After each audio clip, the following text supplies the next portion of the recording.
Welcome to the February 8th, 2024 meeting of the Chatham Finance Committee. I'm Joanne Sprague, Vice Chair of the committee, filling in for Chairman Stephen Daniel, who's unable to be with us today. Before we begin, I'd like to say something we don't often remember to say. I'd like to recognize the continued service of Mark Van Bork and his staff at Chatham TV and helping us every day, every meeting, and in every way to bring local government operations into the homes of the people who pay the bills. So thank you, Mark, and your staff. We're always happy for your help. Please note that this meeting is recorded and will be available shortly hereafter for scheduled and on-demand viewing on any smartphone or tablet device. If anyone is recording this meeting, please notify the chairman. Pursuant to Governor Healy's March 29, 2023, signing of the Acts of 23 extending certain COVID-19 measures adopted during the state emergency, suspending certain provisions of the open meeting law until March 31st, 2025.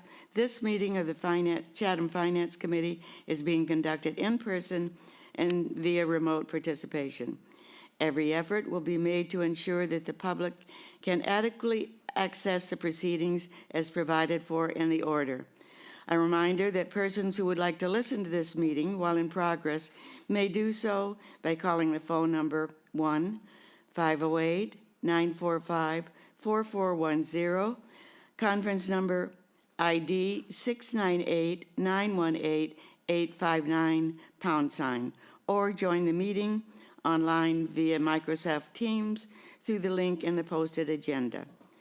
While this is a live broadcast and simulcast on Chatham TV, despite our best efforts, we may not be able to provide real-time access. We will post a record of this meeting on the town's website as soon as possible. Now I'll call the meeting to order with a roll call. Barbara Madison. Here. Kristen Andres. Here. Tracy Shields. Present. Andy Young. Here. Tommy Doan. Here. John Pappalardo. I'm here online, thank you. Okay. And the chair is here. And first this morning, I'd like our finance director, Carrie, to set the menu for us and introduce our speakers. Okay, thank you. So we're going to be going over the IT budget today, and that will be Carrie Groh, who will be going over that. Community development, I will be going over that, but we also have the department head, Kathleen Donovan, here to answer any questions that you have.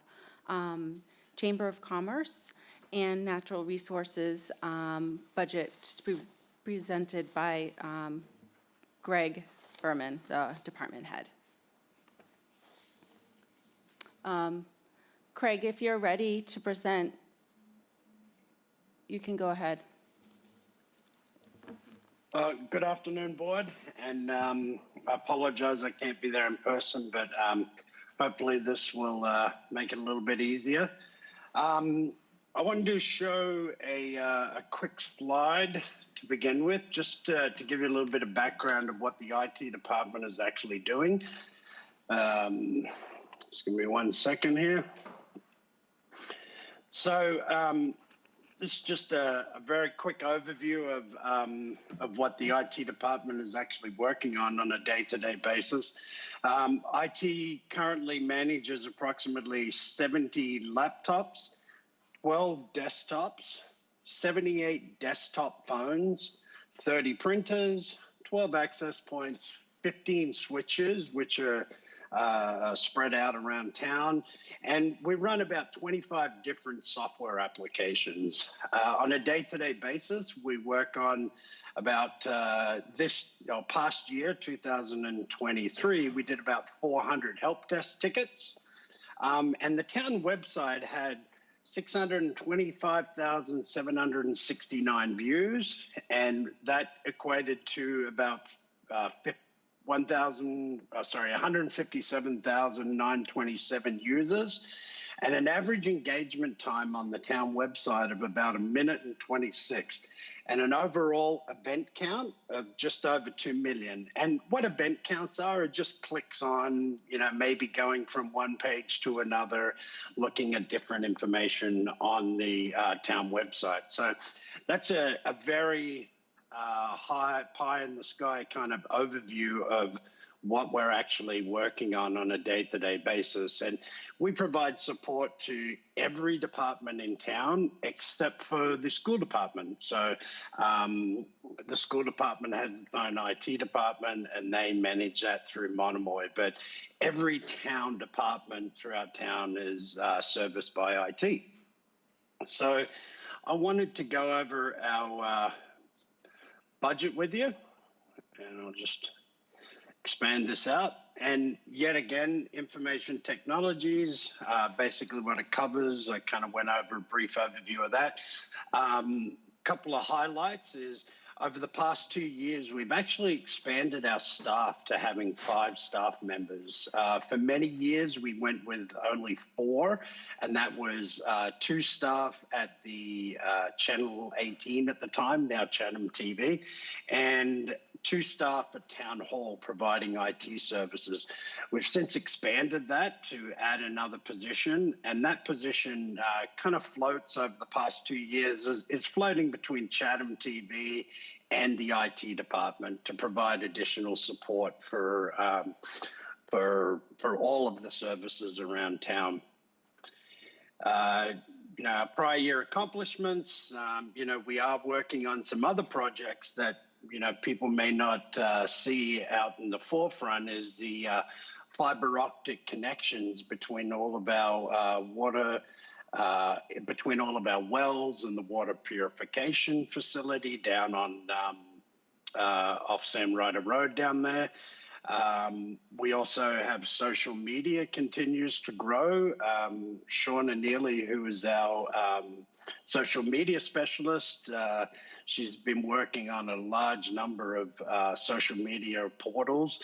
I believe that we are on X, we're on Instagram now, we're on Facebook. So we've got a pretty expansive position as a town on social media. As I mentioned before, the website hit 625,000 plus. And we also assisted Carrie and her staff on development of the budget book, which was a very large undertaking. This digital budget book has been something we've been building out for the past 2 years. And as you all can see, this book develops every single year, changes every year. And it's a real-time snapshot of the whole budget process for the town. Under IT is also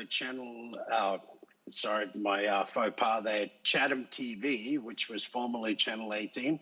And Mark and his staff, and I do appreciate the chair acknowledging Mark and Brianna's work that they do. They've handled 482 meetings last year. The Chatham TV is getting over 8,000 on-demand views. That's meetings that those staff members have posted. We have over 14,000 YouTube views as well. Mark and Brianna have also been working on some what I would call pet projects around town. They've developed First Night. They do a video series on that. They did a introspective with Dan Tobin last year, right around his retirement time, and they're continually trying to develop content for the citizens of Chatham, and also providing those types of meetings that we require via open meeting law. So yet again, hats off to Mark and Brianna for the work they're doing over there. I think it's integral in the whole town process. So I wanted to just jump straight into some numbers here. For the town, I think everybody should be able to see this pretty well. Our salaries have remained relatively stable. Over the years, we do have a little bit of an increase in longevity, and that is just because our staff members are staying around, which I think is really important for us.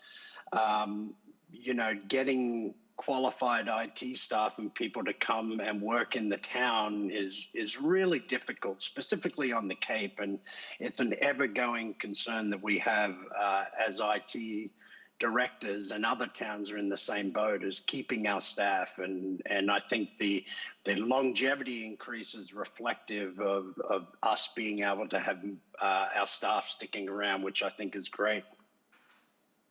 On our purchase of services,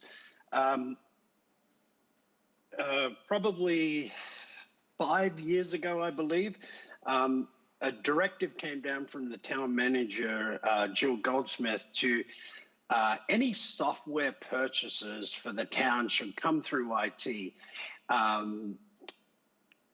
What the initiative was previously we had every department handle their own software costs. For example, the police department would pay for their software licensing, their annual maintenance, DPW, fire department. And I think a really good directive came down from Jill of, we need to put all of these numbers together. So what we did was all of the town software licensing, maintenance, any software maintenance and licensing come directly through IT now. So as you see, we do have a $50,000 increase in that line item. A lot of that is related to increases in annual maintenance costs. And I'd like to show you one more slide here of some of the things that we're doing as a town to, trying to get my presentation back up here, sorry about that. So our software costs, what we're trying to do is lower our software costs, but we do understand that all software costs across most organizations tend to go up anywhere from about 5 to 10% annually.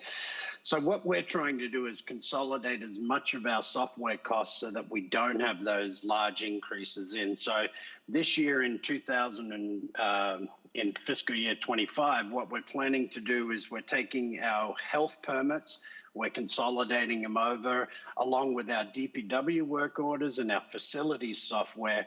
And previously we were paying around $21,570 for that software maintenance cost.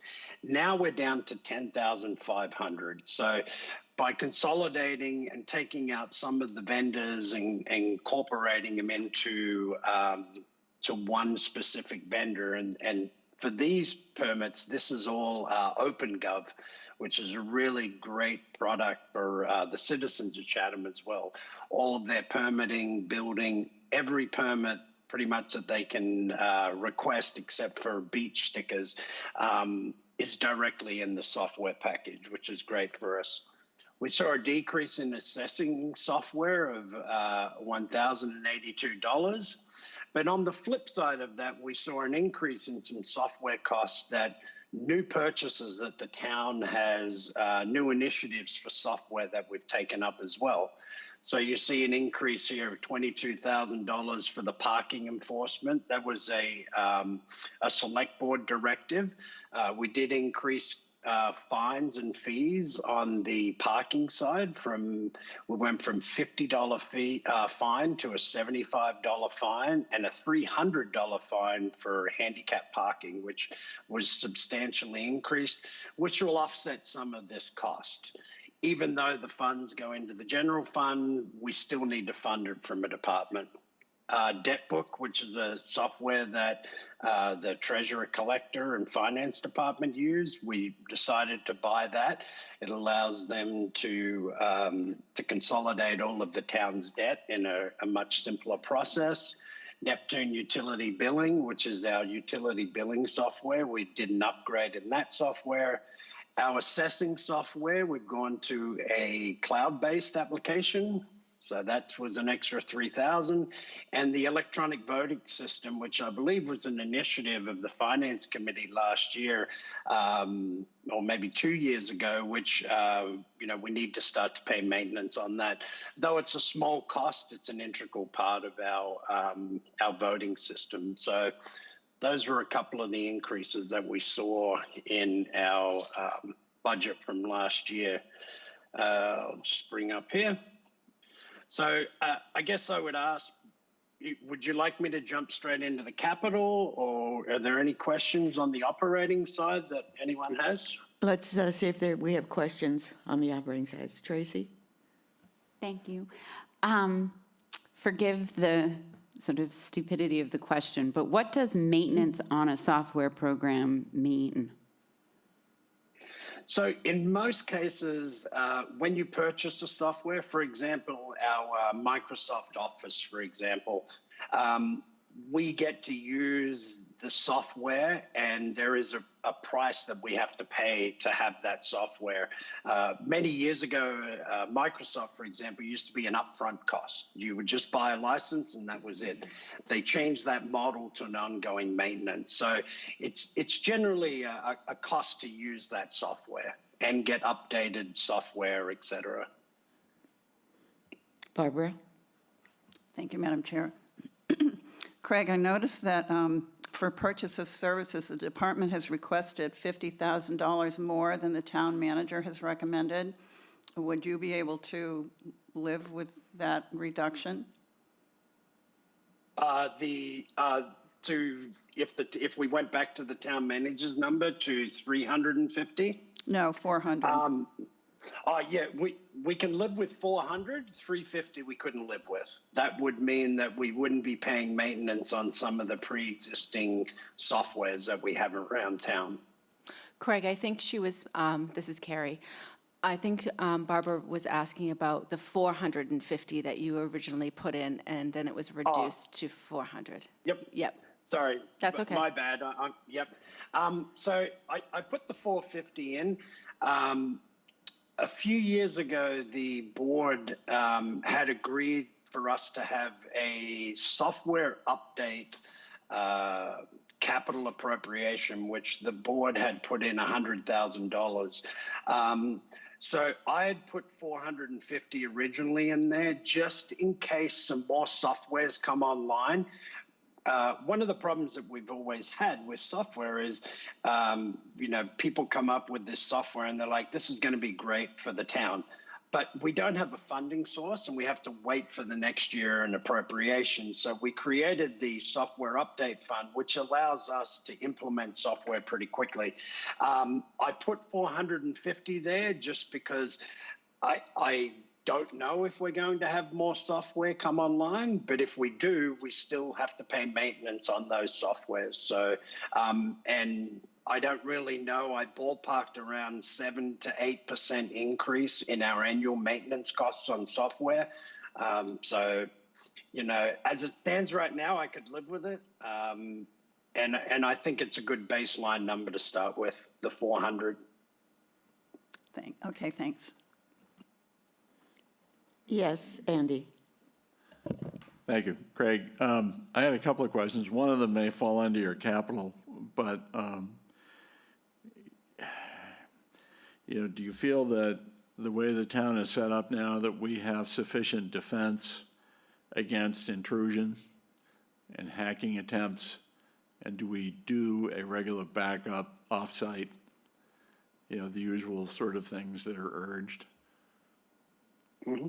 So what we've done as a town, we do not house any servers on site throughout the town. We're in a complete cloud environment. All of our security is run through Microsoft. Through all of our email is secure through Microsoft. So we get all the services through Microsoft through that type of application. Our general consensus is that, if we get some ransomware, et cetera, our IT manager, Ryan Darman, has done a really good job on if we have any computers that we think have been compromised, we take them offline right away. He's developed some Microsoft software that allows us to transition someone, give them a brand new laptop within half hour and get them online. So I think our defense systems, and I think we can be proactive in the fact that we have the Microsoft, and it's a pretty well determined defense mechanism through our email, and then to be reactive, being able to take the computer offline, take it offline as quick as possible, and then Ryan and I will get the new computer over there, set up, and then we'll deal with the infected computer on the backside. So I think that's probably our best approach, and I think it's the most economical for the town. You know, we could look at spending hundreds of thousands of dollars on security softwares, and I continually get calls, but I think our approach right now is pretty secure, and I think it's becoming a standard practice, specifically on the Cape for IT departments to lower costs, but also have that protection there. Right, I mean, cloud backup essentially is what you're talking about. Now, Microsoft has been fooled a few times, but not often. They've got a very dense and very accurate system so far. But the backup piece is, you know, if you've got sitting out in the cloud, that also needs to be backed up somehow, and whatever our arrangement is with our cloud computing provider, right? If we get a successful hack, how do we, you know, restore the system to its previous state? Yeah, as I say, we have Microsoft. We're fully integrated with the Microsoft OneDrive and cloud and SharePoint environment. So, you know, we have had issues with people's desktops being compromised. And as I say, all the resources for those desktops are all in the cloud. So they're also getting scanned. We continually get notifications of files that may have a problem. And as I say, Ryan Darman, our IT manager, is working on it. Okay, good. My other question that may be on the capital side is, I understand we've been attempting to get the Fish Pier area up for public access. Is that progressing, or are there particular problems with that? For Wi-Fi access? For Wi-Fi access in the Fish Pier area. Yep, that is up and running. There's a public Wi-Fi down there. We purchased a large, if you look up at the Harbour Masters building down there, there's actually a Wi-Fi unit on the wall there, and there's also one on the front side of the Fish Pier, just in case the integrity of signal's not there. But yes, that was completed, I believe, early last year. Great. Thank you. Yep. Okay, on to capital. All right. Okay, so let me jump over to capital here. So I'll talk about our annual appropriations first. So we have Channel 18 equipment. That's just a capital fund there that allows annually for Mark and his staff to purchase anything that they need, whether it's, you know, they may need some cameras, they may need specific hardware. All those funds come out of the Channel 18 equipment. The land management, assessment, and GIS, that's what we use for our GIS software and some of the purchases of our land-based softwares and hardware. For example, we're looking right now at some GIS upgrades, and that's where the GIS systems come from, the funds for that. Town computer and technology equipment, this has increased about $30,000.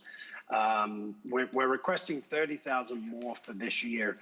What we try to do as a town is put all of our laptops and what previously were desktops. We used to buy desktops, and the staff would come in and do their work post and during COVID, we migrated everybody over to laptops. So in the event that there's a problem, people can just take their laptop home with them and they can work in exactly the same environment. They have access to every single thing that they have that's in their office.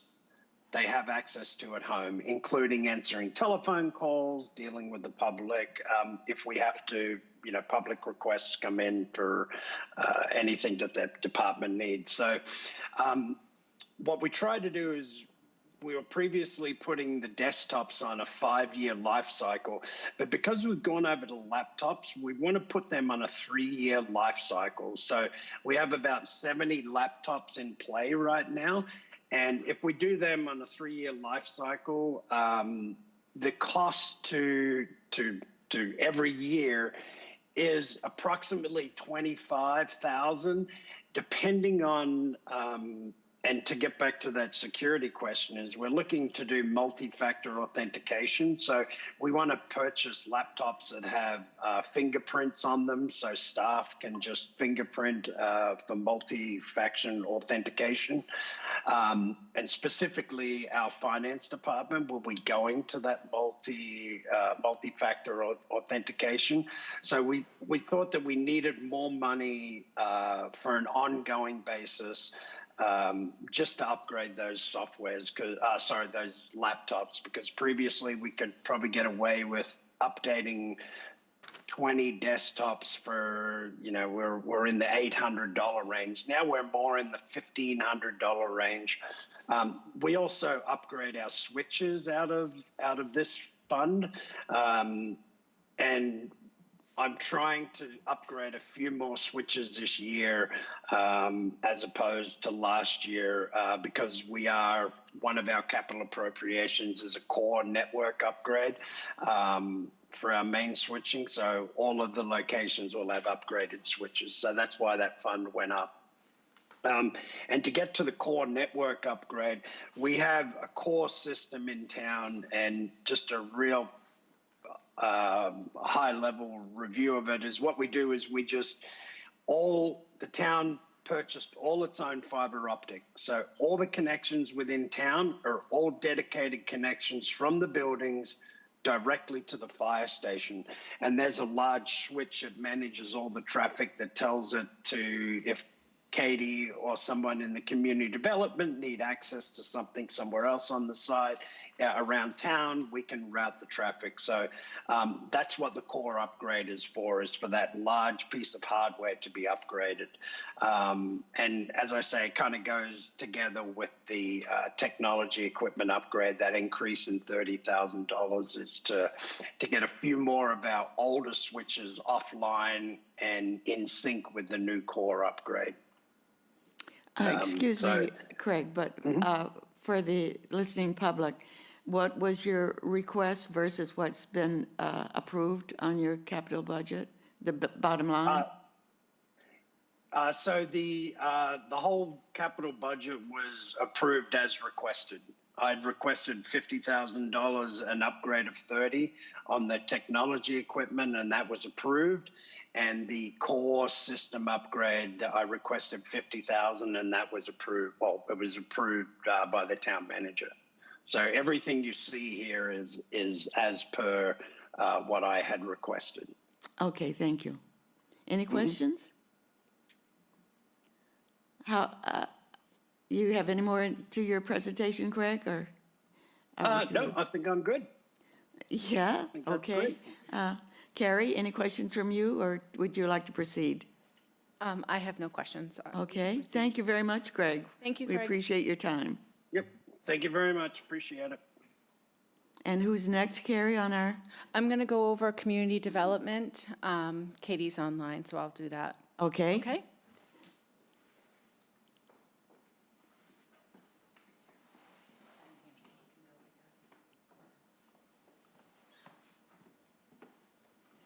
And can we have Katie introduce herself to the viewing public, please? Thank you, Madam Chair. And members of the committee, I apologize that I'm not there in person. I'm a little under the weather, so I appreciate Carrie pinch hitting for me, but I am available for any questions that you have. Where's the little slideshow?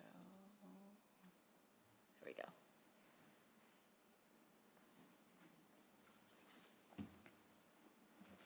We hope you feel better soon, Katie. Thank you. Okay, so Community Development Department for FY '25. So the budget for community development for 2025 is $1,019,441. The wages and salaries amount to $886,641, and the operating expenses are $132,800. The budget has increased $57,799 from 2024, with personnel services increases of $44,799 and operating expenses of $13,000. As you go along, if the committee has any questions, just raise your hand, Yep, no problem. okay?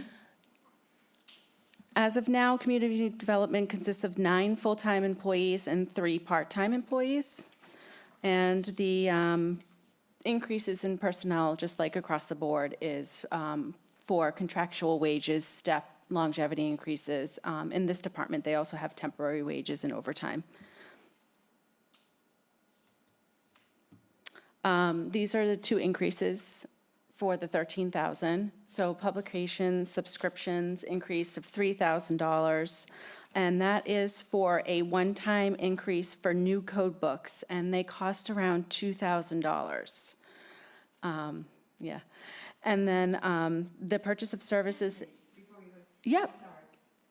I'm sorry. When you say code books, are those Massachusetts code books, or what are they for? Katie, can you Yes. answer that question? Sure, absolutely. So the expectation is that there will be a new building code coming out in the next six or 8 months or so. And each time there is a new code, we do like to purchase a new suite of code books. And as Carrie mentioned, the code books cost, for the entire suite, cost about $2,000. Our intention is to purchase one full suite and then hopefully just one residential code, which is the majority of construction, one residential code book, which is the majority of construction that we see here in town. Thank you. Go ahead, Carrie. Okay, thank you. So we also, community development has an increase of purchase of services of $10,000, and that's for the increased cost for consulting, engineering, and services by the town of Barnstable for the weights and measures, and also costs associated with housing, zoning, and historical preservation initiatives. Do you have any questions on that one? All set. Okay. So this is just a slide that goes over some of the stuff that the Community Development Department has processed. So they processed 1,077 building permits, 1,136 plumbing and gas permits, and 984 electrical permits, and also performed 5,035 combined inspections related to those permits. They processed and reviewed a combined of 383 applications and actions for the Planning Board, Zoning Board of Appeals, Historical Commission, and Historic Business District Commission. That's all I have for that department. Okay. Can you We give, don't have any capital requests. No, there's no capital request for this department. are there any questions? Katie, can you give us a statement of the mission of your department? Sure, so- For our listeners and viewers Sure. who are trying to figure this out? Sure. So the Community Development Department oversees 3 areas. The Building Division, which we do permitting and inspections for all of the construction projects. We staff 4 regulatory boards, the Planning Board, the Zoning Board of Appeals, the Historical Commission, and the Historic Business District Commission. We spend a lot of time, our staff spends a lot of time at the customer service counter, guiding residents and applicants through those processes as well. We also oversee housing, and so we recently have hired a new housing and sustainability director. We've got a few housing initiatives moving forward. We have purchased 2 properties, and the intent is to issue an RFP for those properties to be developed for affordable and attainable housing over the next month or so, I believe. And as well as we're currently embarking on an update to our housing production plan. So that's just a brief overview of community development operations. Any questions from the committee? Thank you. Thank you, Katie. I think Elaine Thank has a you. question. Elaine Gibbs.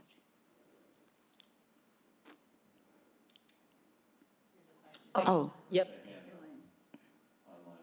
Is it okay if I Okay. speak? questions from our online viewer? Yes, Elaine Gibbs. Thank you, Madam Vice Chair. I guess this would be the place I would ask it because community development has taken on the role of the affordable housing.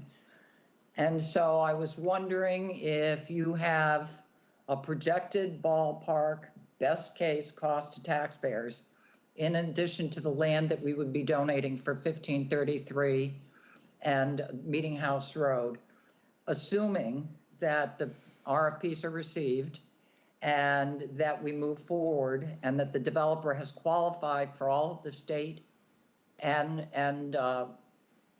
federal grants and tax credits that he might apply for to stay within the 80 to 100% AMI, and that he can obtain a 20-year mortgage for funding. The reason I'm asking is the RFPs are going out February 15th, but they're not going to come back for 12 weeks, which means it's going to be after town meeting. But my understanding is that assuming a developer is chosen, they're going to start with construction by the end of 2024, early 25. So money will be spent, but it won't be included in this budget in terms of the impact on the taxpayer. So it seems to me that there should be some kind of a cost projection, even if it's a ballpark, as to what that's going to cost Chatham taxpayers. Thank you, Elaine. Answers, please? Sure. So the intent, once the RFP goes out, is we'll receive proposals back from developers. We may be able to project some numbers at that point in time. However, it's likely, I don't believe that there would be any construction starting before the end of 2024. Is likely the developers would be applying for their financing and tax credits over the next year or so. And so I think that those numbers would be flushed out moving forward, but I don't believe that there's anything that would be necessary for the next fiscal year. So, And until we have those, the RFP, the proposals back, it would be difficult for us to project a number. So just for clarification though, I mean, I believe I had heard that the construction was going to start well before next year, not this year's, but next year's town meeting.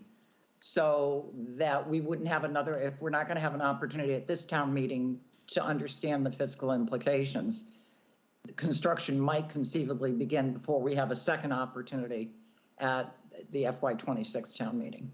I'm a little concerned that we are going to move forward very quickly once we decide on a developer and that the town won't understand the implications going forward. In terms of whether or not we're going to be donating land, we're probably going to have to write a check, and there may be some financing that we're going to have to take on. Thank you, Ms. Gibbs. And from me to Katie, that is sort of a question that we would like to see there must be some sort of a ballpark figure that we know what's coming down the road. I think maybe that's what Ms. Gibbs is getting at. Though we don't have to know precisely what it's going to cost, just in the realm of thousands, millions. I think, I think we're a little bit early on this discussion. I think once we have the proposals back, we'll understand what the developers, are proposing, their cost per unit. Developers have gone to, other communities, their CPCs for additional funding. They've come to our CPC for funding as well. So I think that those numbers will be fleshed out moving forward, but I do think that it is a little preliminary at this point in time to make that call. And I can certainly talk with our Housing and Sustainability Director and perhaps ask her to have a conversation with the Finance Committee about the process moving forward. But I don't believe that there hasn't been anything recommended for this year's budget, any type of increase for any of the housing efforts that we have going on at this point in time. Thank you, Katie, and we would appreciate anything you can come up with. Ms. Gibbs, any further questions? No, not on this item. Thank you. Okay, any questions from the committee? Thank you. Proceed. Thank you. Thank you, Katie. Thanks, Katie. Thank you, everybody. Thank you. Okay, and next is, we have the Chamber of Commerce here. Angela Bukhar, did I say that right? Yeah, okay. Is here to present to you. Oh, no, that's okay. You can come up and talk or whatever. Before this presentation, She doesn't have a presentation. She's just going to come up and talk. Carrie, I just wanted to add a note that for a number of years now, we've asked that the Chamber of Commerce would submit a budget to us that was similar to the rest of the departments, meaning expenditure for the last year, at least the year before, present expenditures, and this year and the next year projection, as well as revenue streams. So before we could, we're very happy to have the presentation today, but before we could vote on this issue, I think my committee would agree with me that those are the figures that we have to have. They have to be like the other departments. There is something inside your packet that I gave you that we received that had some budget numbers in there. There were some, but I don't think they were in the form that we would like. We would like at least a past year, the next fiscal year, and where the revenue, how much revenue comes from which source, just like your budget. What the source of the revenue is, and how it is spent. Okay. Okay, but come on, have we been introduced? No, my name is Angela Bukhar. I am the new executive director at the Chatham Chamber. I've been in the seat less than 60 days, so I'm going to do my best to answer. Well, it'll all get easier after this. Thank you, Angela. I have Welcome. yes, thank you. I have big shoes to fill with, the passing of Mary. So it's been a wonderful couple of months just getting to know folks and being able to really understand the emphasis of where the chamber is, where we're going, and certainly, what we need to do to make this the best chamber. So from a presentation standpoint, we are looking at a level funding from last year. I was, because I've only been here a short amount of time, we are looking for the request of the $75,000, which is coverage not only for our information booth, but also for our operational staff and the Bassett House in South Chatham. And then there is an allocation that was from last year, the $20,000, so total equaling $95,000, of which would be related to our marketing and obviously, driving folks from a marketing standpoint and using that funding also to help support our social media strategist, which is our part-time person that works with us. Any questions from the committee? And I feel sure that Carrie and Jill can give you some help on showing you what it is we're looking for that's more in line with how we're used to receiving information. We need to know revenue, and we need to know how you want to spend that revenue and what its impact is on the town of Chatham, the citizens of Chatham. That totally makes sense, and I did come prepared with what I have from an internal, but I'd probably follow suit and, put it into a packet that can be presented at a future date, or I am prepared to show you today what it looks like. Why don't you give us your presentation that you have? We'd appreciate it. I don't have anything online, but what I do have is, like I said, the budgeting information. So from an operating standpoint, let me just put my glasses on. Thank you very much.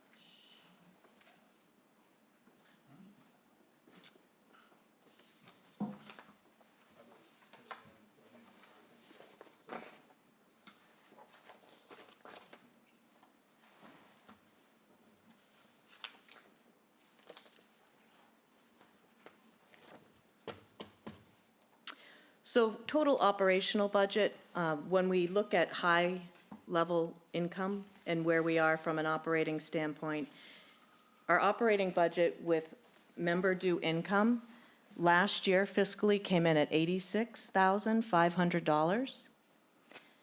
Those membership dues are spread across the strategy from different levels of membership, at the lowest being our nonprofit, and then to the more expensive being in our lodging communities. But for the most part, we are still right now currently collecting that $86,500, which would be the operating to be flat fiscally to last year. And we are in collections of that now, which is in a 90-day period. Our fiscal year is from October 1st, and it runs through September 30th. We're at about 78.5% in total collections for the year for membership dues. Other income we have would be our guidebook, which I have a copy of here.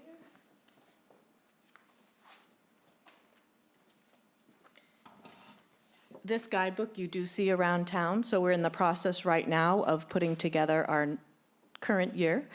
We are going to anniversary all of the advertising and the quotes that we've been in the past, because I don't want to change streams this year just because I'm still learning, but we are in the process of selling this, and this averages at about an $18,000 income. We also have our posters, which you see around town, and we choose a local photographer. This does not yield a lot of revenue for us, but it comes in at about a $400 revenue stream.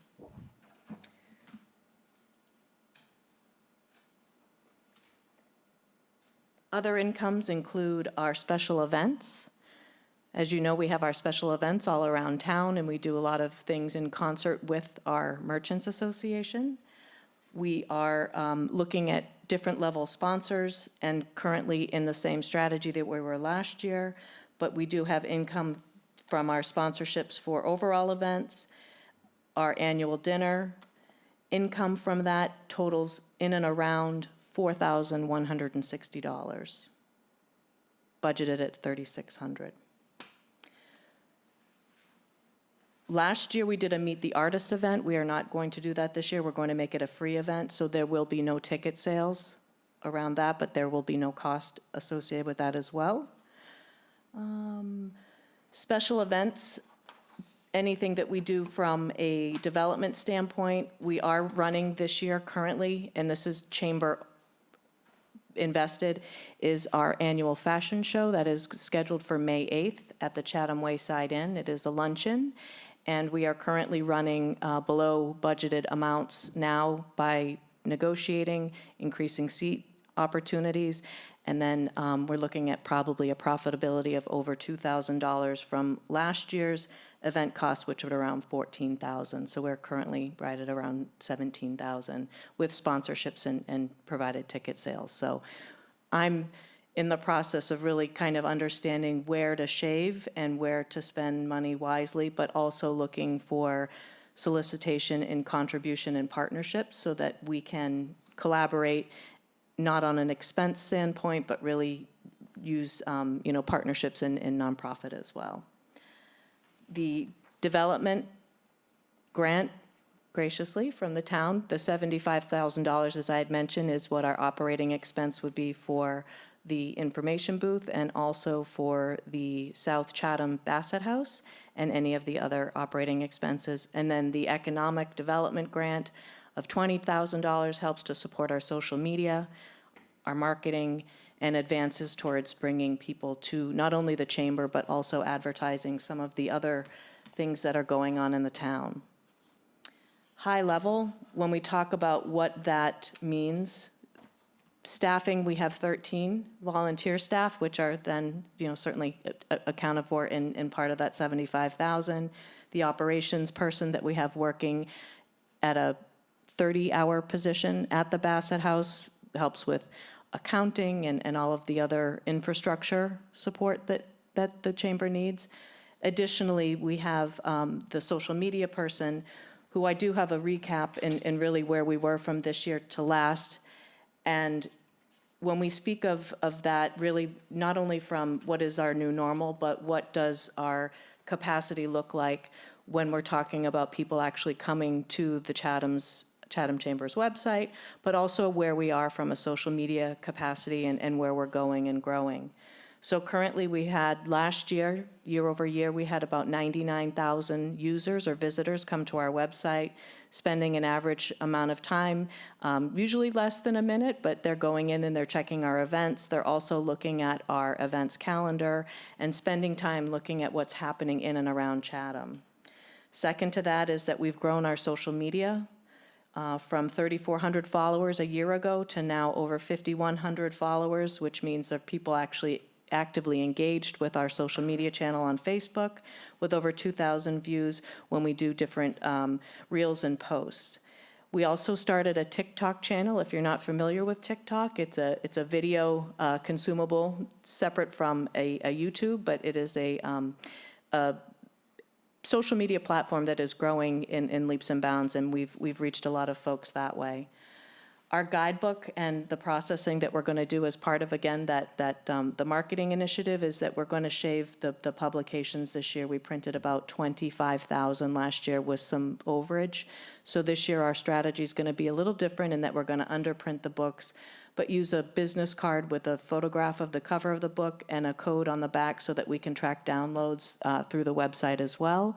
And then also posters that will be positioned in high visibility areas so that we're shaving costs certainly on the expense side for the printing of the books, but available now bringing viewers to our websites and other things. So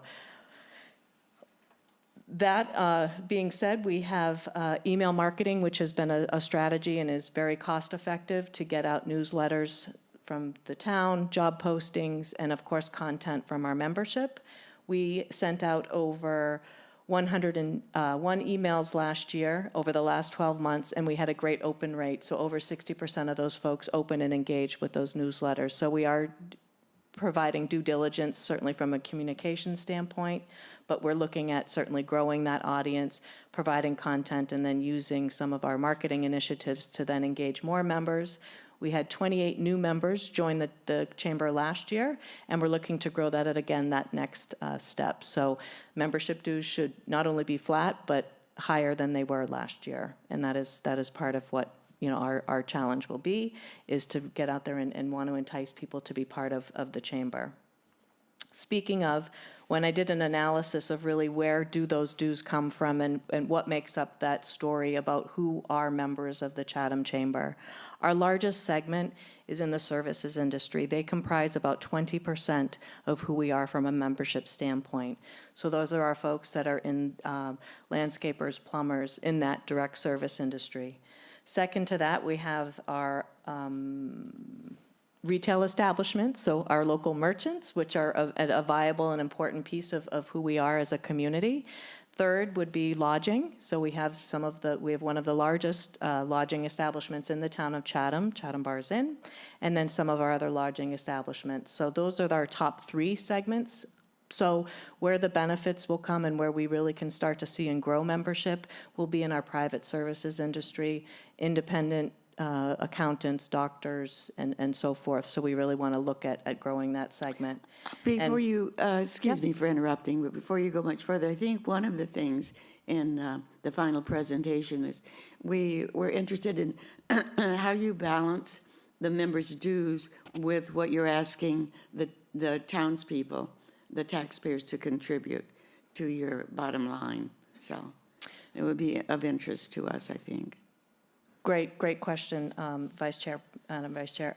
What we are looking to do, and certainly when you see the development that we bring through our engaged events across town, we have scheduled this year, with the the holiday stroll, we have the Oktoberfest and all of those types of programs. But additionally, I think where we need to go is bringing more development around some of the different programs that I hope to bring within this year. So I will do my best to show what that looks like from a balancing standpoint and be able to provide you really, what are some of those services aside from, what we do from a marketing standpoint, the event standpoint, and also just collaborations in the community.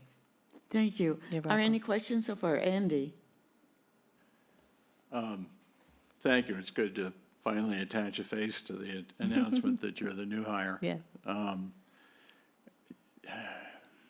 I guess, somebody, I hope, told you that in the past this question has come up, and that is, at this stage in the development of the town of Chatham, why should the public be underwriting any of the cost of the chamber? And it's not just me. There are a lot of people that ask that same question of us.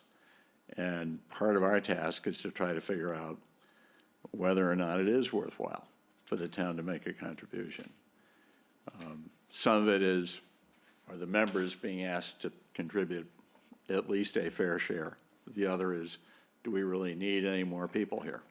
Do we need any more activity? Fine, it's mid-February, you walk downtown, yeah, I'm sure a little more activity would suit some. On the other hand, in mid-July, you can't get down there. Now, that seems to be out of balance, particularly for people who live here year-round.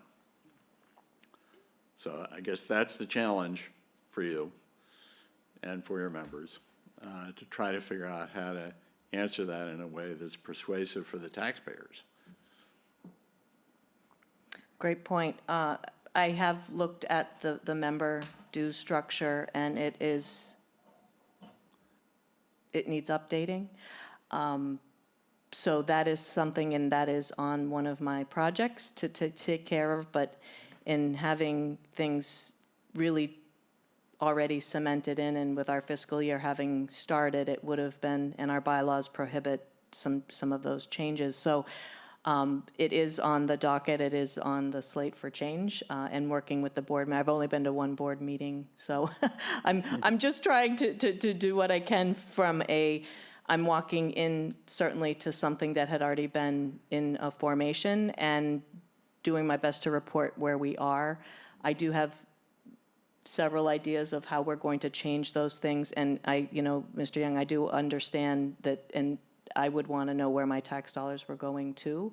And part of that is really in meeting some of the folks that I will be collaborating with is bringing forward some fresh ideas and new ideas with, just an incubation program and a technology program, and doing some partnerships around blue economy and some of the other initiatives that are really part of what I believe will be important to the residents and tourists alike.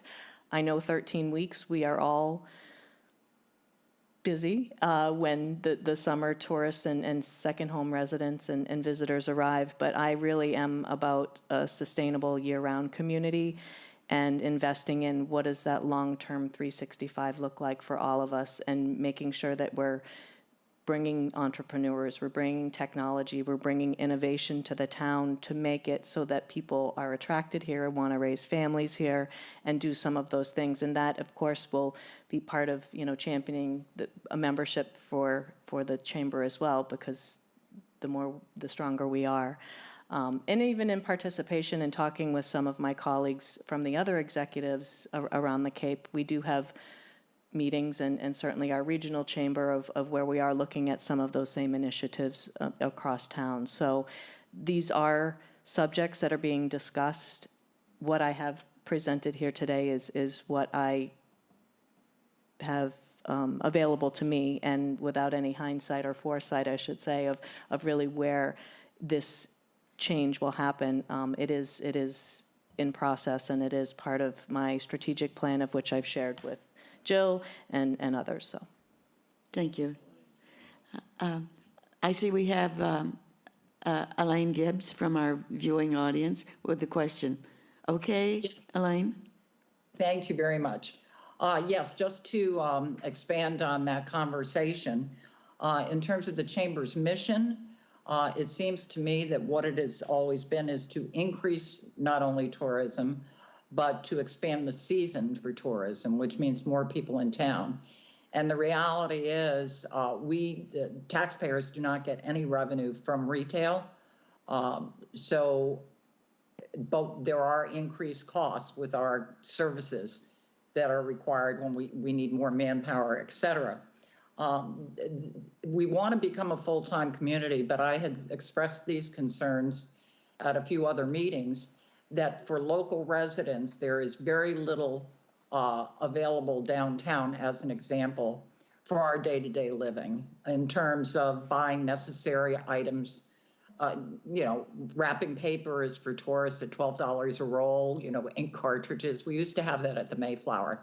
I would hope that as you move forward, if there are shop openings where retailers have left, that you bring in shops where local residents would shop. We can only buy so many dresses and so many items to give to our friends who have visited Chatham. That's mostly what's available downtown. And that has fallen off, and we have to go to Orleans or Hyannis to buy basic sundries. So I would hope Chatham would think about that, and Chamber would think about that. What can you do to bring more stores into downtown where Chatham residents would actually shop? Thank you. Thank you, Ms. Gibbs. Any questions from the committee? Any further questions from the committee? Okay, and thank you very much, and welcome to Thank you, Chatham. thank you. And we do love your special events, Oktoberfest and all the rest of them. They provide us with a lot of wonderful entertainment, us and our families. Okay, what is next, Carrie? Next, we have Greg Berman, the Director from Natural Resources. This department's budget is consisted of around $2.3 million. It has 6 divisions, 3 committees, and it also oversees the sticker permit office. So welcome. Thank you. It's great to see some familiar faces and getting to know everyone else. It was also nice to see Angela up here. I think this is the first person I have seniority on. Even Carrie beat me by like a week, I think. So I'll briefly be going over Department of Natural Resources. Basically, it'll be broken up into operating expenses, both staff and overall expenses, and then I have a separate PowerPoint after that for a couple warrant articles to get your input on. So, the Department of Natural Resources is broken up into 5 different divisions. We have our Health Division, which is also supporting the Board of Health, our Conservation Division, which is supporting the Conservation Commission, our Harbor Master supports and is liaison to the Aunt Lydia's Cove Committee. Coastal Resources works with the Waterways Advisory Committee in addition to the South Coast Harbor Management Plan Committee. I may have messed one of those words up. And Shellfish works with our Shellfish Advisory Committee. The department is very diverse. We have a lot of divisions, and there's a lot of other moving parts in addition to that. So we also have Pleasant Bay Management within our budget, also the sticker permit office right across the hall, and then there's some various minutes for the committee support that's provided, and I have details on all those throughout the presentation. Basically, just a little bit of bragging. These are grants, funds that we were able to bring to the town to offset much of the expenditures that are being used. Very impressively, we have a $1 million Seaport Economic Council grant. This is used for waterfront improvements over at 90 Bridge, and 90 Bridge is a major part of some later conversation. So if I don't cover it in depth now, be aware that we will be getting there. And then the state dredging grant and our Coastal Resource Director has been instrumental and very successful in getting these types of grants. We're very lucky to be able to support the money that we ask for with money from the state to complement our work. We also have a couple CZM Coastal Resiliency grants. I've kind of worked and helped out with these on the other side. It's nice to be on the inside here in Chatham working with them. One was for the protection, wetland restoration at Jackknife Beach. The other is working on the shoaling and erosion in vicinity of Stage Harbor. So, did want to mention vehicles. We have a fairly significant number of vehicles in our department. Over on the left-hand side of the slide, that's our kind of natural resource bucket, but that's not just myself, that's the health department has a couple of those older Ford Explorers. We're actually not asking for any additional vehicles in this fiscal year. And then the Mitsubishi is driven by the director, and we have support for the North Beach and the Coastal Resources with some of the Dodge trucks. And additionally, one of those Ford Explorers is actually a conservation vehicle. Our Shellfish has a couple of trucks as well, trailers working with, I didn't include all the boats and engines related. I'm not sure we have time to go through both that with Shellfish and Harbor Master.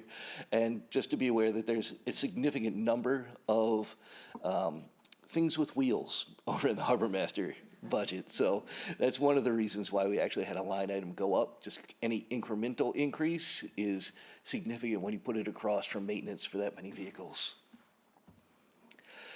So how we look with compared to the rest of the town, DNR is about 3% of the overall town budget. And within our department itself, it's, relatively evenly broken down between the those divisions, and then just a small slice for Pleasant Bay Management, and I'll be able to talk about that in a minute too. So here's our operating budget with regard to staff, and the pie chart is just related to staff at this point. And I'm just going to kind of quickly go through each one of our divisions as it relates to staff. I'm not going to really get too much into the cost change. A lot of that has to do with longevity and reclassification that Kerry, I'm sure, could tell you more about. But I did want to mention that we have 16 full-time employees, 1 part-time, 1 intermittent, and a bevy of seasonal employees. And I have that symbol up to because we're always trying to get that many, but it is difficult to compete for seasonal employees in this environment. So health department, just when you're talking about staff costs, this is where kind of I'm housed, and then our health agent, and then our department coordinator, health inspector, housing inspector, which hopefully will be filled soon. And then we have a stipend for animal inspector. Conservation, we have our agent.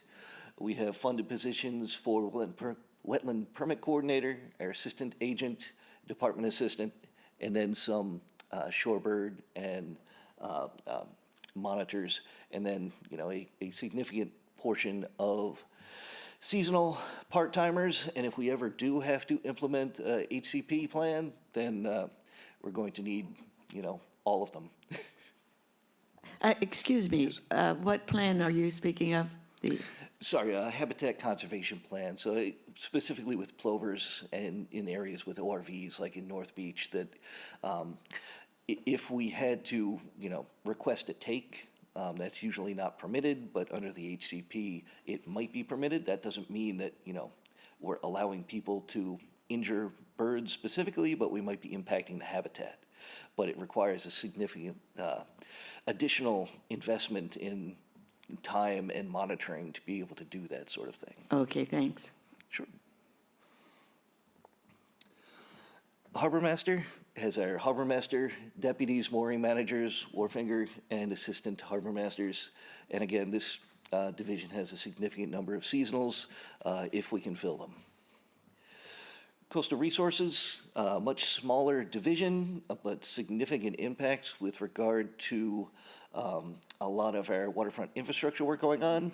Our current Coastal Resource Director is Ted Keon. He's here to support me today. He's, over the last 80 days or so, given me a, true wealth of background information. And hopefully I've been able to keep at least 20% of it, but if we want to deep dive on anything, I'm happy to bring him up to answer questions also. Shellfish, we have our constable, our assistant, and then seasonal deputies and shellfish propagation technicians. Excuse me, question, Barbara. Thank you, Madam Chair. There's probably a really simple explanation for this, but I was just wondering, in the year-to-date figures that we have, I mean, your increases for staff, especially in health and conservation, are not that high, but if we look at the year-to-date information through the end of January, which is 7 months, we've only spent in health this year about 33% of what was budgeted for '24 and 26% of what was budgeted for conservation. Is that due to a lack of positions that were filled, or what is the reason that we haven't used 58%? Sure, absolutely. So with health, we've had a short-term rental inspector on the books, and we've been going through the hiring process, so that person hopefully will be starting very soon.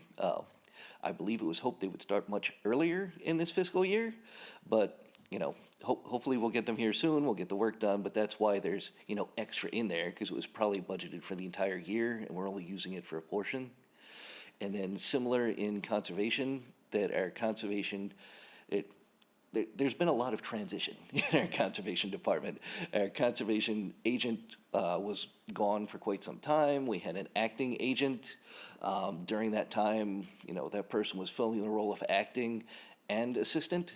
So, I mean, not that you want that kind of cost savings because it is tremendous burden on the staff, but we had less people than we were budgeted for. And also our wetlands permit coordinator, we've been working to fill that position. So that's, why we have a lot left over this year. Moving into next year, I'm hoping to get every staffing level up to where it should be. And at that point, we won't have, extra money. Thank you. Get Barbara. One other question that I had about the committees. You have a bunch of committees, and the selectmen have been talking about eliminating a number of the committees that we have. Do you think you'll be able to protect yours? Well, I mean, they're not mine. They're the town's committees. And I do know with, specifically Aunt Lydia's Cove Committee was brought up during some select board meetings. And I think that was the one that was the closest to kind of an assessment to see if it was still needed. But it's my understanding that it's going to be supported. It's getting kind of back up to staffing levels. And that one actually does not have a financial impact for the reporting, I believe. I'll get to that slide at the end, but I don't think they had a minutes budget. Okay. But yes. Thanks, Greg. Sure. Thank you. Proceed. So similar to last time, I'll just kind of go through the divisions one by one. And sorry, I'm gonna need to turn. My eyes aren't as good as they used to be. So you have, full access to our budget book with all of our expense costs in there, but I'm only pulling out the things that changed between fiscal year 24 and 25. If you'd like to go more in depth on one of the other things, I'm, happy to chat about it. Health had some, fairly major changes in here. We had a bump up of $9,000, and that's due to Barnstable County's hazardous waste collection fees are increasing. So, not only is the volume and types of materials getting more expensive, but the overall fee is going up. This is really a valuable service because everything that's taken out of that waste stream is taken out of our environment and potentially drinking water. Our water is very precious. We don't want to let anything in there that can be removed by that method. So yes. Andy. Brief question then with regard to the Barnstable County hazardous waste collection fees. Is this the periodic collection that takes place at the Harwich transfer station? It is the hazardous, I'm trying to think, Barnstable County's hazardous household waste. So yes, So it is, those. it is that? Yes. Okay. And does the charge to us vary according to how many Chatham residents use that? Not only the number of Chatham residents, but the, volume and types coming in at any given one. So for budgeting, it's very difficult because you don't know what it's going to cost Right. until afterwards. Okay. But Right. yes, it Thank is you. variable. That's it. Thanks. Thank you, Andy. You sure? So kind of skipping around, trying to offset that, we did reduce our professional and consulting line as much as was feasible based on, last year's expenditure. Some of those were used for sampling and reporting for some of the landfill services. So I'm pretty confident we'll be okay, at least for the current fiscal year with that.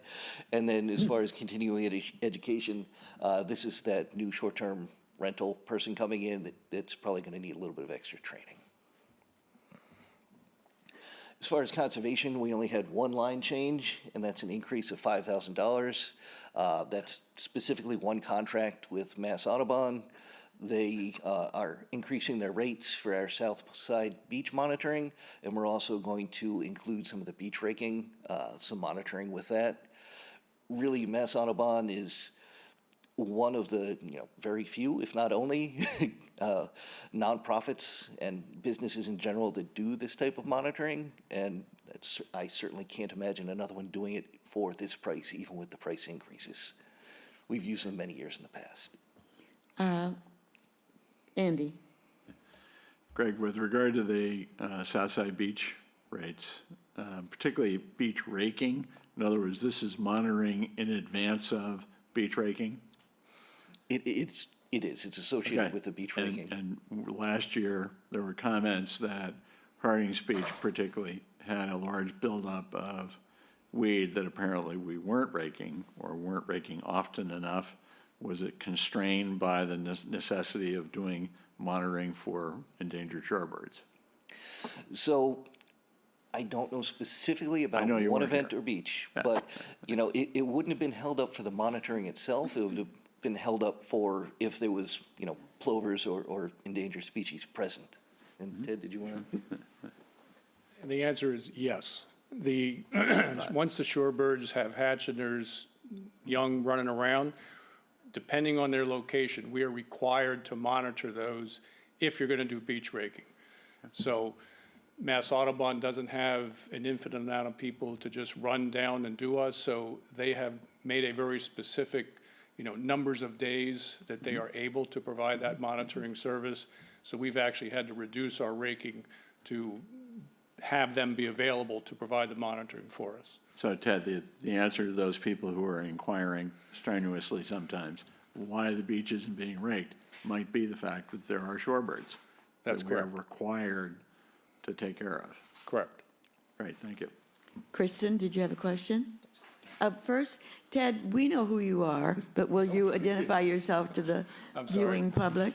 Ted Keon, Coastal Resource Director. Okay, Kristen? My first question was already answered, thank you. And I guess my follow-up inquiry is just, I'm surprised that we're continuing to beach rake down there, given that tends to be kind of a negative management action for a beach, aside from making it pretty for people, but from a management standpoint, trying to keep sand on the beach and keeping the dunes built up. So I'm wondering, how are things looking down there, and are we still going to continue to beach rake, or should we be working on some education and outreach and looking at different management techniques to help manage our South Shore beaches? I'll give it a shot. Yes, we are continuing, and it's actually the Park and Rec, side of the house for the town. We're just supporting them with providing the monitoring, services, if you will, through Audubon. The only areas that they rake are the direct, public beaches in front of the public lots at Harding's Beach, a small portion of Cockle Cove, and a portion of Ridgeville. So it is a very minimal percentage of the overall habitat along Nantucket Sound that is raked. And, we have gone through Conservation Commission, and actually just recently, within the last year or so, I've had to do a beach management plan associated with our dredge permits. And those types of questions were asked, and when we provided sort of the percentage of area that we are actually raking, it's a minuscule amount and really has a negligible impact to the overall, health of the system. Your point about, beach building and so forth, as I think you know, and this is becoming an issue, the material that is removed is actually utilized to help fortify existing dunes that we already have. Frankly, sometimes to the dismay of the people sitting in front of the material that we just dumped behind them, but nonetheless, it is kept in the system so that it actually does provide some resiliency value. Any more questions? Okay, continue. Next is Harbor Master. You may have heard, our current Harbor Master will be leaving us probably by the end of March. So with new staff coming in, we want to make sure they have the right educational opportunities. The vehicle and equipment maintenance, I kind of mentioned before with the bevy of wheeled vehicles, even a small amount of inflation or price changes are going to affect the overall budget in that. And then, additional required trainings for new staff and current staff, fairly, a minimal increase for the amount of staff that we have over there. Coastal Resources is our easy one. There's nothing specific in there that's changed. And then with Shellfish, a lot of these are, very, every dollar counts, but these are low dollar items compared to a lot of things. But we did try to make up for some of the change with fuel, looking at last year's expenditures, trying to match up some kind of cost savings to make up for the increases in printings related to red tide, and the overall increase in costs for really everything these days. Any particular questions on this one? Okay, so we'll move on to the capital requests. So as you can see, Coastal Resources and Harbor Master have most of the capital requests. And then there's 2 warrant articles I'll talk about kind of after we finish up this section. But if we include one of those warrant articles in the Coastal Resource budget, it overshadows a lot of what's going on. And then if we add the other one, I don't even want to show that picture yet. We'll get there. So with regard to the health budget itself, this is the MS4 that's, been funded annually over time. This is a mandatory EPA program that we undergo as a municipality. It provides funding for things as basic as mud mitts and as complicated as stormwater design in some of these areas. So this allows us to keep our MS4 permit. Next is conservation. This is another one that, you'll see frequently. This is 10K for conservation land management. This could be anything from, using chainsaws in a certain area versus, new stakes and things like that. So again, we could have a more quantified budget for this, but it changes year to year. Andy? Greg, one of my concerns in the past remains the fire burden that we have in certain conservation lands, particularly around Goose Pond. Is this something that this item would address in the future? It could. I'd need to, examine that more with the conservation agent. Depending on what specifically the fire burden is, we need to make sure that, removing that wouldn't have an environmental detriment, which is kind of the point of this, is to enhance it. But And we've got, state DSCR, we've got all sorts of things involved in that. I understand that. I just wanted to make sure if we needed an appropriation for that, is this the spot where it would show up? Probably. it certainly could be. It's on conservation land. Yeah. So, Okay. yeah, Thank you. this might be tapped into for that. Thank you, Andy. Go ahead. The Harbor Master has a variety of things on the list. Some things are very technical, other things more, generic study type. One is, basically an engine on one of the boats. It's time to replace flatbed trailer for moorings and buoys. You might have seen in the budget book, there's a picture of the existing one that's not a pleasant picture. Our floodgate assessment and schematic design, this is for the floodgate tide gate, that some basic work was done, but really the next step is try to determine, whether it's more effective to close it at certain times or leave it open, or whether it's worth redesigning. But right now, it's under the harbor master as part of how it was built originally, I believe, with the Army Corps. So there was just a weird thing that it happens to be under the harbor master purview, but they just want to make sure that, when they open it, it's the right time, and when it's closed, it's the right time. And it is going to need a reconstruction at some point, so getting this done is the legwork required. Can you describe to us when you say reconstruction, what will actually be done? Summarize? Sure. So I can't say specifically what will be done, because that's part of what this is, to try to determine whether it should be like a phased gate that allows certain volumes in at certain times, whether you would remove the gate altogether if it's causing more harm than good. But basically there's, flood damage. There's actually scour around the sides of it already, just even from these last storms over the winter. So it could be anything from, replacing in kind, improvements, or removal. But Where is the gate? Sure, it's on the way to Morris Island, I believe. On the way? I'd have to. Yes, Andy? I've driven by it more times than I care to count. If you go and make the turn towards Morris Island, Yes. just before you make your hard left to get out onto the dike, Okay. you cross a small bridge, in effect, and on the inland side of that is the tide gate. Get Thank out you. there. Easy to park there. You just get out and take a look. Okay. Concrete structure with boards that at one point were easily fitted in and taken out, but Yeah, I don't and you can think- still see those big pieces of wood. They Yeah. don't fit as easily. It's not a great design when you get swelling. Thank you. Proceed. Okay. Next is a knuckle boom for the flatbed truck. This is, they have an existing winch system, but it is not very effective. This would be able to do higher maximum loads. It would increase safety, allow them to be able to lift floats and moorings tackle more easily, efficiently. And this is one thing that they've been doing kind of themselves instead of subbing it out at, great cost reduction to the town. Our Mitchell River Bridge maintenance, this isn't for any one particular thing, but this has kind of been building up a bank over time for when something goes wrong. These are very expensive bridges to fix, just the type of bridge that it is.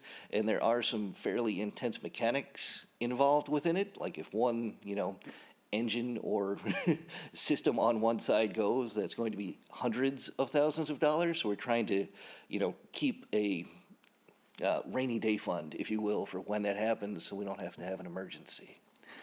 It also is used for ongoing maintenance, such that even getting an electrician down to work on this is, a significant electrical system that our staff and even people in town and regionally can't handle. You have to bring in somebody special to deal with it.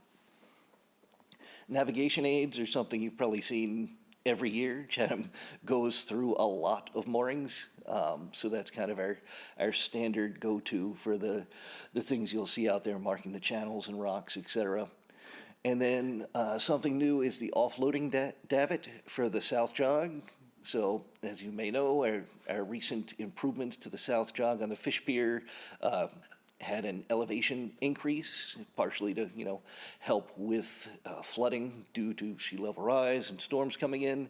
What that means is, when the tide's low, the boat's a lot further from the top of that cement. So the davit is to help fishermen, get their load up onto the dock during those lower tides. I believe there's one up on the North Jog, and this would, support and make more efficient what's going on down there.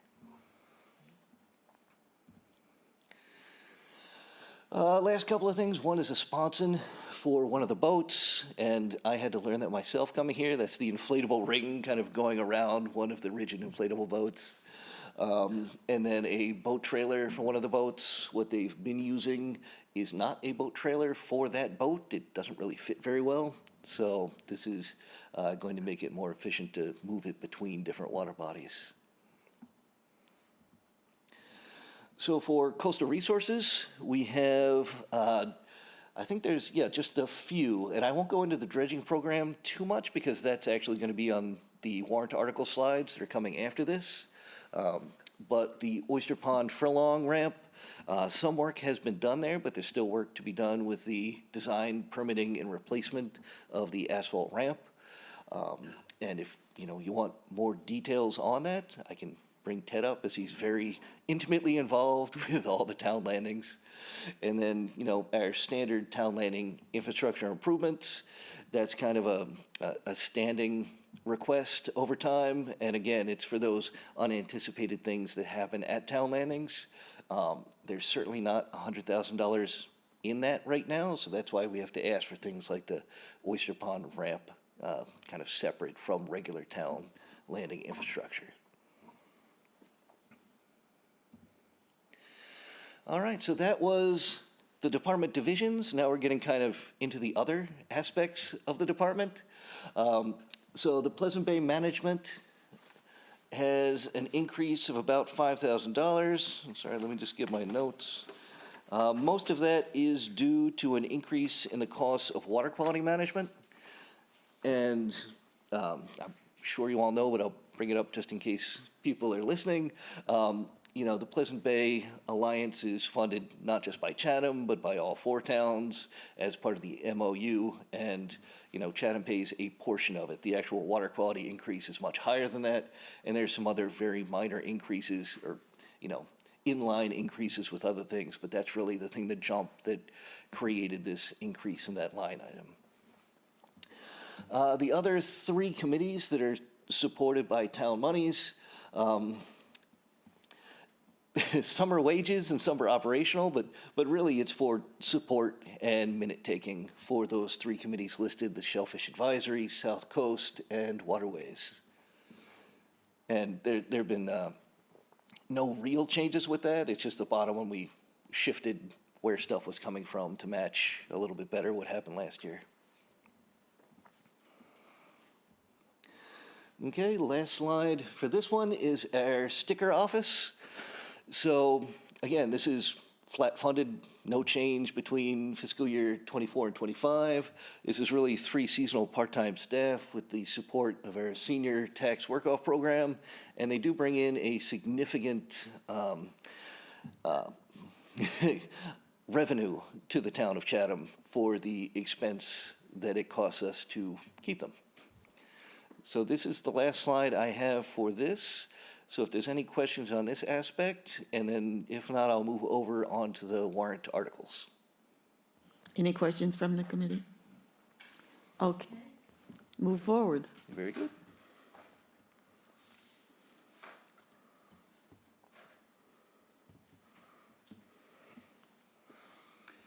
Okay, the first one is relatively easy. This is our dredging program. So previously, there's usually been like $100,000 in our operating budget, but now we're putting all, and 300 was usually in our capital request, but this is going to be a request for all of it through the warrant article. So this would be 400,000 for dredging, and this is very specifically what Ted has been working on for many, many, many years. But, why we're doing it and why there's uncertainty really has to do with 3 things, 2 of which were in the budget book and are called up here. One is the impact of the new inlet on Antonius Cove, Chatham Harbor, Pleasant Bay in general. So the changing hydrodynamics are really affecting where sediment is going, where sediment isn't going. And if we bring Ted back up here, I'm sure he could speak for the remainder of our time about that. But No, there's, not much question that sand is going places that is affecting navigation, so that's going to potentially increase or change where we're dredging. Second is the commitment of the Corps of Engineers for dredging Aunt Lydia's Cove, Stage Harbor. We don't necessarily know for sure when they're coming or what they're going to do. It's worked out in the past, and it's worked well. The last one that probably wasn't in the budget book is Barnstable County is currently undergoing a rate change. We don't know exactly what that rate change is going to be yet, whether they're going to front load it or ramp it up over time. But short story is it's going up. It could go up 30-ish%, or it could go up, 10 or 20% more than that or less than that, but that's kind of the ballpark they're looking at right now. As soon as we know, we'll certainly let people know, but that's going to be a cost increase in the future. Not saying for sure that, this may be enough to cover us. It's just, in subsequent years, we may need to ask for more to make up for some of these increases that we'll see coming. Andy? Is the expectation that whatever they come up with is more likely than not to be less costly than private sector? Yes. Yeah, I can't give you the exact cost savings, but it would still be significantly less than a private firm. That's what I figured. Thanks. Tracy? Thank you, Madam Vice Chair. Now, just so I'm not confused with, in one of your previous slides, there was a line item for dredging, and is this in addition to that? I'm sorry, this is the exact same one. Okay. So the reason, it was in the previous one is because we entered this one in ClearGov, so it kind of showed up in their capital in the budget book. So I wanted to put it in there just because you probably saw it as you were going through the budget book. This other one we didn't get in the budget book, in the one next, we didn't get in the budget book in time, so you probably haven't seen it. So that's why we kind of have a separate presentation about it. Ted, before we leave dredging, would you like to comment? We do a lot of dredging. And we've been frankly very effective with the county in getting the jobs usually done when they need to get done. The one thing that has absolutely been benefiting the town and other towns on the Cape, to some extent along the whole coast of Massachusetts, is that Massachusetts instituted a dredge grant program a few years ago. We have been successful every year since that grant program has been instituted to get dredge grants. So we've been very fortunate in offsetting some of our dredge costs with the 50%. It's a 50-50 grant program. We have one right now for $500,000 that's helping fund the work that's happening at 90 Bridge Street and the dredge that's ongoing right now out at Stage Harbor. We will be applying again. I see no reason we shouldn't get another one. If we don't, if that grant program were to go away, and the dredge rates go up, that number is probably going to increase if our needs stay the way they are right now. So Now, this grant program comes from the state, and it's, who administers it? EO, Executive Office of Economic Development. Mm-hmm. Thank you. You're welcome. Tracy? Thank you. The factors that affect our need level for dredging is climate. Am I correct in assuming that? Sort of. This could go on forever on this topic. Really what's been impacting Chatham is the changes in our outer beach system. As new inlets form and the beaches move, we've all been, in fact, it was in the paper this week, the issues at Morris Island. As that beach system has degraded, that has what has caused that issue that you see on the screen. Stage Harbor is now being impacted much more than it had been because of changes in the physical positions of the beaches and the inlets. Is there a climate component to that? I'm sure there is. But nonetheless, it's really the physical changes and where we are sitting on the elbow of Cape Cod that makes our shoreline extremely dynamic. Andy? And Ted, a good example of that is the area between the North Inlet flood delta and Minister's Point, Absolutely. which was such a challenge last year. And when that inlet formed and we knew it was an inlet, that was one of my biggest fears, because the fish pier is on the south side of that inlet, and that's the quiet side, and I knew that that was going to become a shoal issue, which is why the dredge permits that we have in process right now, basically I've identified a whole area within Chatham Harbor as somewhere we may need to dredge sometime. So it's going to be a challenge for a number of years going forward. I figured on that. Do you think the state is likely to smile upon that for permitting purposes? We've been through sort of pre-permitting efforts. Everything that we're proposing is consistent with what we've done before, as far as identifying what's referred to as zones of dredging. I don't know where we want to dredge, but we want to dredge somewhere here when the conditions get to that point. We were the first community in the Commonwealth to come up with that concept, and the agencies have bought into it. They understand that we don't know where to put the channel until it's time to put it somewhere, because things have changed. Luckily, that area is outside of the ACEC. Correct. We were also, not to belabor, we also were the ones that got the ACEC rules changed because of the inlet that caused shoaling in an area that had never shoaled before. It's complicated. Greg could tell you everything you needed to know about an ACEC.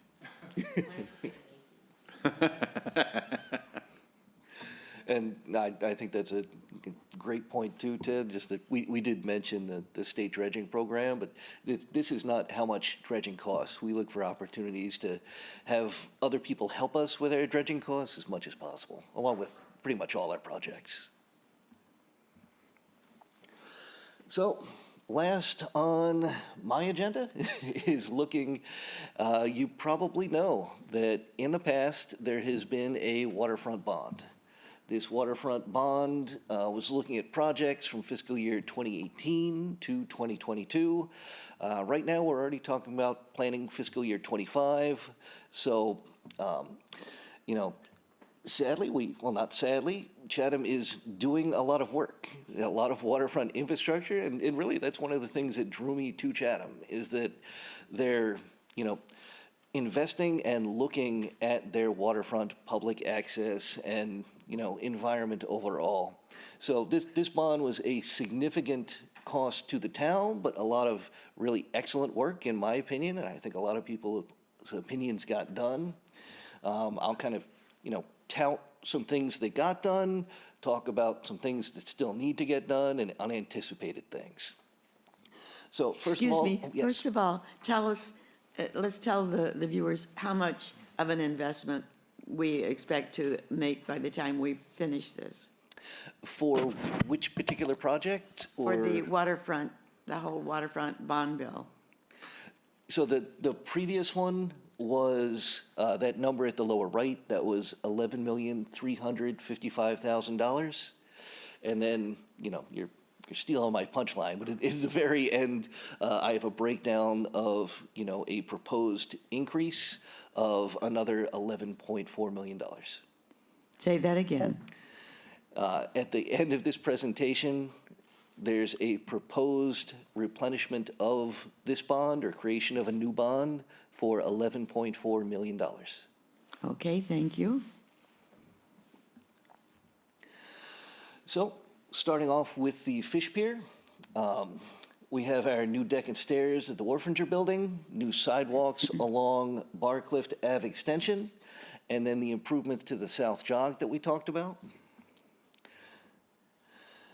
A lot of work that has been done, and I think I may have given you, or you were provided these slides ahead of time. I know we're running relatively short on time. I don't want to, read this to you if you've had a chance. But basically, it's the stuff in green is things that have been finished, right? So our utility improvements, the sidewalk, the bulkhead, the stuff in blue was finished, but it wasn't budgeted in the original bond. So this is our observation deck, the interior columns, the underground fuel tank supplies, dispensers, resiliency improvements, electrical upgrades, and then we still have a few more things like the pedestrian walkway that would be just cantilevered off the end of the south jog area that was left out because permitting was going to slow down the project. So we still have to go back and do that to allow access. Hopefully that will allow us to move those Jersey barriers away and people can have an easier access out to that area. And then there were a couple more things that these aren't, for sure, but wanted to be explored, the potential pier extension to South Jog or vessel or dinghy floats. So these are still being explored in the feasibility stage. Our trap dock, so the trap dock, was included, but the shelter was not included.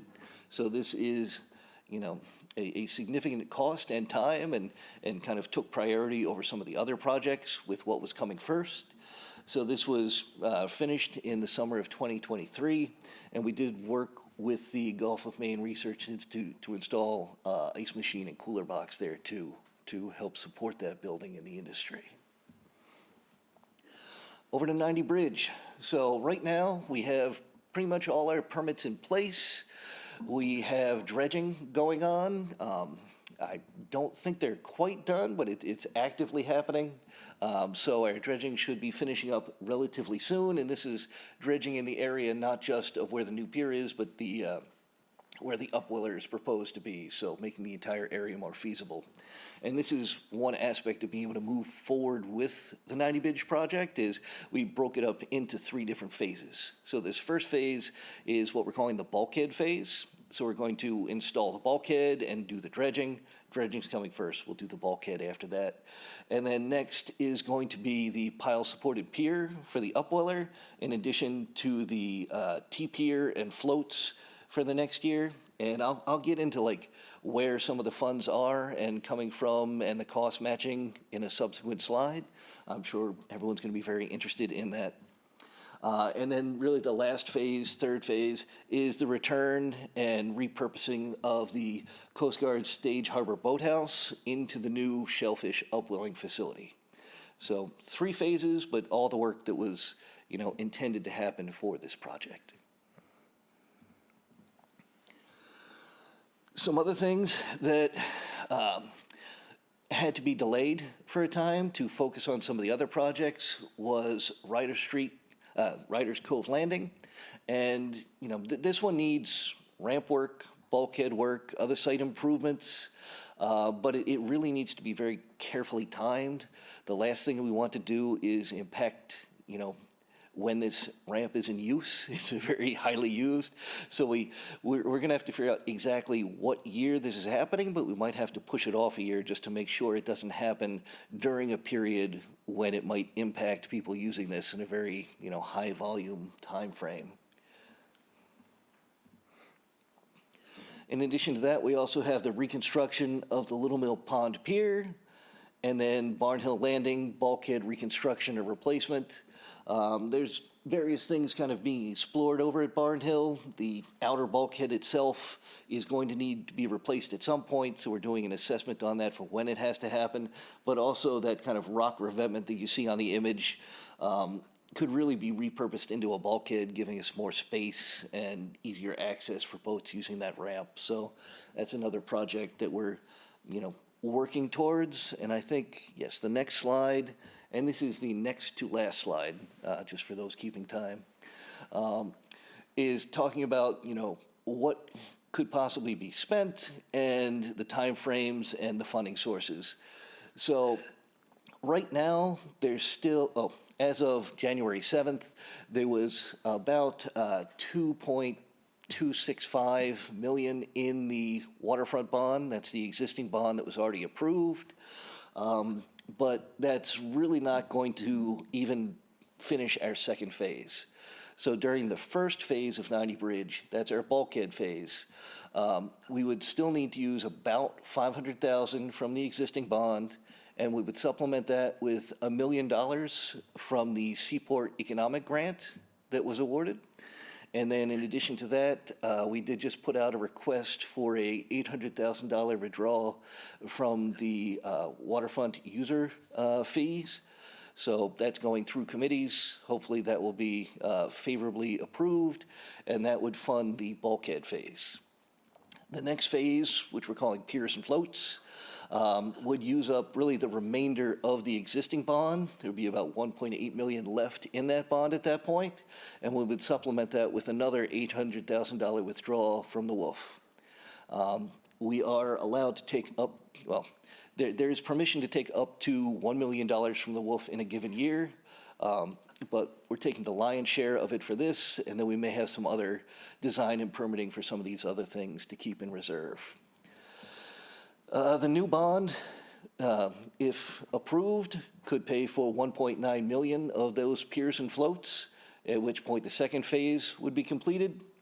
The final phase is that returning of the boathouse and repurposing. That would be another $2.6 million. We do have about a 700,000 CPC grant, community preservation grant, to help fund that work. And we will be certainly applying for more Seaport Economic Council grants. Our Coastal Resource Director has had excellent luck in the past, and we're going to keep going back to that well as often as we can try to get funding for these projects. We don't have any more in hand right yet. The walkway for the fish pier that I mentioned, the cantilevered off of the South Jog, is going to be about $700,000, although we are exploring ways to reduce that by value engineering. What that means is our engineer has proposed one thing, but we're going to potentially get someone else to look at different materials or styles that might be more economical. Little Mill Pond Pier is probably about $700,000, and I feel bad saying the word about so often or approximately, but you know, these are estimates, and we're not going to know what the price is until the bid actually comes in from the firms that are constructing it. So these are, at least for the 90 bridge, should be quite close because we have an engineering firm giving us estimates. Some of the other ones are more ballparks, but even our engineered estimates could be off. We can't tell people what to charge when they're coming in. Riders Cove would be about a $4 million project, but it would be 3.5 in the bond. By that time, we should have about $500,000 back in the WOOF that we would request funds to supplement. And then $2 million for Barnhill Landing, and again, about a $500,000 from the WOOF, and that would be a little bit further out time frame. And last slide, and I'm more than happy to take questions. We're certainly looking for other sources of funding as much as possible. So our WOOF is, paid for by folks in Chatham who are using our waterway resources, whether it's the waterways user fee, fish pier docking, the other ones mentioned up there. So this will be funds not coming from the bond, but still, paid to Chatham that could be used for other things, but we're hoping to use it for some of these projects. And then we have our grants. The Seaport Economic Council grant has done very well in the past. We've also had our dredging grants that have supported the dredging for, 90 Bridge and some of the other projects too. We have our Salston Kennedy, and we'll be looking at others to potentially support the aquaculture aspects of the Upwiller facility. If we could make this, accessible, we'll certainly be looking for grants to maybe offset some of the extra costs associated with that. And then, we're always on the lookout for bipartisan infrastructure bills, EPAs, federal, really any source of funding. If you hear of something, let us know. But we're keeping our ears to the ground as well. And with that, happy to take questions. Questions from the committee. I have a question to begin with and direct through you to the town manager. Do we have any idea how much of this will have to be funded through the tax revenue?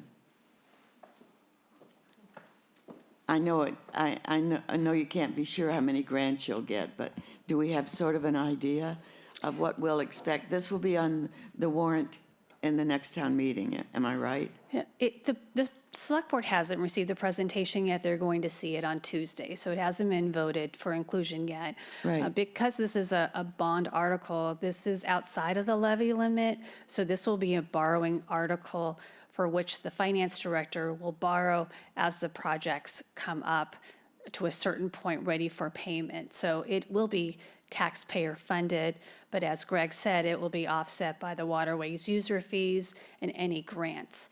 So the amount 11.4, even with the previous one for 11.355, the borrowing didn't occur at one time. Right. It's incremental. So yes, this would be a taxpayer-funded program. Okay, thank you.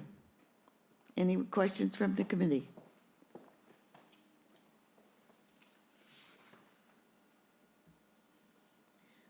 So Carrie, is that it? Thank you very much. We appreciate, that was, and Ms. Gibbs? You have a question? Yes.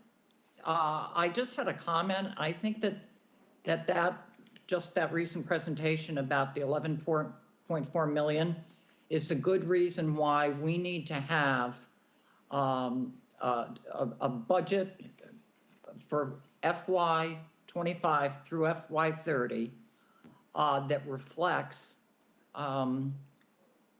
when the money is being borrowed, because then it doesn't show up now until the money's actually borrowed. And the impact, not only for the appropriated back in FY 2024, but if all of these things get approved, what is it going to do to our tax rate over the next 5 years?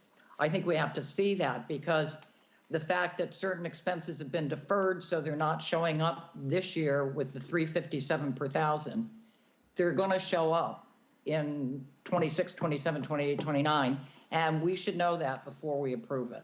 So I hope that we get that before this final budget is approved, that we see all the departments, all the expectations in terms of when money will actually be borrowed, so that we can see what it's going to do to the tax levy. Because I think the numbers are going to be significant, and we should know that what we're buying onto today that's going to impact us in another couple years. Thank you. Thank you, Ms. Gibbs, and I hope I could speak for the committee when I say we also would want very much to have those same approximations before we come to a vote at town meeting. Okay, Carrie, is that it for today? That's all of the presentations for today. Well, it was Tracy. Thank you, Madam Vice Chair. I had just remembered when Katie was talking, she had mentioned about having maybe the housing coordinator come and talk to us, and I thought that actually might be a really good idea, because there are some questions about some of the affordable/attainable housing that have come up that it would be great to hear straight from the coordinator's mouth. Can you make that happen for us, Carrie? Yep, I can. Thank you. You're welcome. Thank you, Tracy. All right, if there's no further discussion, we want to thank all of our participants today. Very informative and very helpful to us as we go through the budget proceedings. Thank you, and with that, if there's no further discussion, I'll ask for a motion to adjourn. So moved. Yep. Second. Okay, Tracy? Yes. Barbara? Yes. Kristen? Yes. Andy? Yes. John Papalardo? Yes. Tommy Doan? And the chair says yes. Meeting is adjourned. Thank you all.